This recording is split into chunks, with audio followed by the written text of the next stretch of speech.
Dana Perino was co-host of The Five, and she served as White House press secretary under President George W. Bush.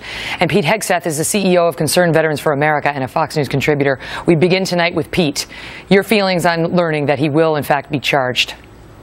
I'm proud of the Army. I'm proud of them stepping up and living by a code, pertaining to a code. They were under either explicit or implicit pressure to take a different stance on this. But when they looked at the facts of 2009, what the platoon mates understood is that Bo Bergdahl walked off that base and deserted his unit. And the larger charge is not just desertion, Megan. It's endangering the lives of his fellow soldiers. Men died searching for Bo Bergdahl. So he's been charged. He'll have his day in court. He hasn't yet been found guilty. But the Army believes it has the evidence and had the courage to step forward despite the political pressure, despite political top-level people saying he served with honor and distinction, to bring this charge and really bring honor back to this situation, because men died looking for Bo Bergdahl when he went looking for the Taliban. And they said that certainly Army resources were diverted when they were looking for him, and so other soldiers did not have the cover that they would normally have had, and men died in that process. That's been documented.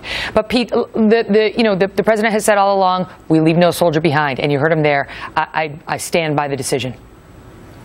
Well, he has to stand by the decision at this point.